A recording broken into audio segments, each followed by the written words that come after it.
I've been to Waitrose and I've picked up all of their lovely sourdough goodies in the bakery.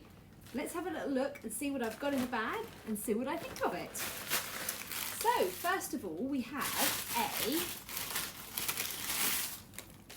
white sourdough bread. Just a standard loaf.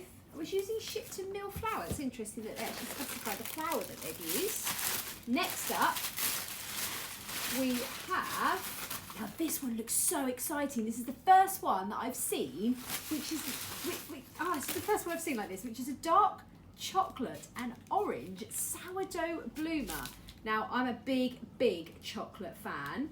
Now, just out of curiosity, these do have the ingredients on. I'm just having a little look just to see if it does have yeast in it. And it doesn't. Excellent. Okay, brilliant start. I'm really excited for that one. Now, these ones don't have labels on them, if I remember rightly. So this was the, I think, this was the San Francisco one. So I've got high hopes for that one, based on other San Francisco ones that I've tried. I also got two rolls. I've got a sourdough roll and a multi-seeded sourdough roll. And I also got,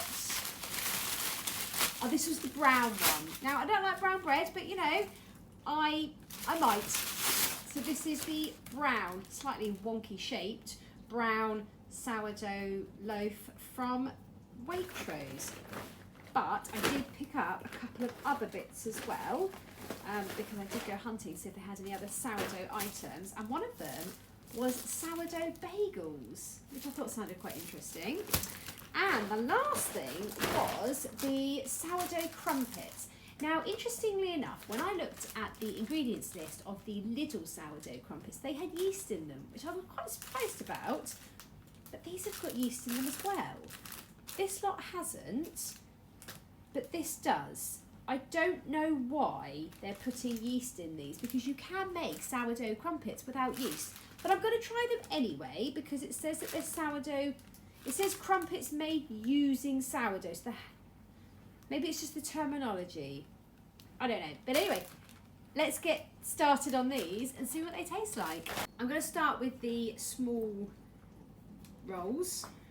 It's a bit tough, but then I do find that a lot with the sort of seeded loaves and stuff. So let's see what this one tastes like. Oh, okay. Wow. Oh, a tough loaf. Make sure you got your teeth in for that one. That takes some chewing, that one. Let's try this one.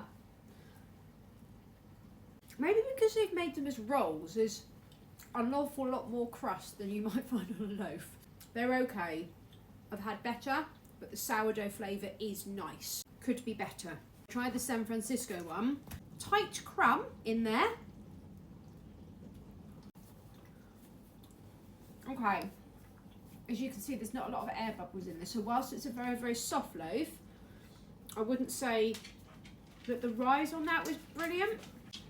Not a lot of sourdough flavour in that one. There's a lot more sourdough flavour in the rolls than there is in the San Francisco style loaf, which I'm disappointed about because I had high hopes for that based on other ones that I've tried.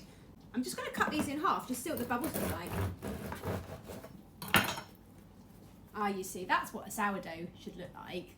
But then from my, experience of being a sourdough baker, when you do see the bubbles along the top there, that can mean that there's something to do with the proofing, especially when they're along the top. That can mean that they're actually quite underproofed. Not a scientific way of telling whether it's been under or overproofed, it's just a way of that. Whereas that one has got no bubbles at all, so the proofing there is completely off. But that's only my limited knowledge. I don't know what their baking practices look like. Oh, so we've got a much more even spread of bubbles in this loaf. Not a huge amount of crunch to that. It's got a nice ear on it, and it's got a nice spring. Let's give it a try and see what this one tastes like. Oh, that's nice. That's nice, but it's very dry. We'll try the brown one. Not a lot of bubbles in there, just looks like brown bread. Nice and soft. That's got a nice sour flavour. Very, very soft. And I'm saving what I believe to be the best till last, which is the dark chocolate and orange sourdough bloomer. This better be good. Okay, the bubbles are good. Can you see? Nice distribution of bubbles. And the inclusions are nice and evenly spread throughout. We're off to a cutting of all of them. This one's cutting the best.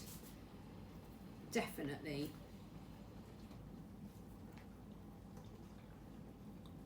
Oh, that's really nice. I do like sweet things. Put a bit of butter on because I like a bit of salt as well. Oh, that's really nice. Okay, I'm going to let you know my favourite from worst to best. Have to be these two together. Then probably this one. Then we have to go in with the San Francisco, then the brown, and then the chocolate being the winner. That's my order of the Waitrose sourdough breads that they have on offer. I will have a look at the crumpets and the sourdough bagels. I'm going to toast those up and see what I think, and maybe even compare them to the ones that I've got at Lidl's. And there are a few other sourdough crumpets out there as well, so I might have to do a little bit of a sourdough crumpet extraordinaire from different supermarkets and things. Now, I really hope that you're enjoying this sourdough food reviews. I'm absolutely loving it, and if there's anything else that you want me to review that is sourdough related, please let me know in the comments, because there is so much more out there that I really want to try. So thanks for watching, and don't forget to give me a follow.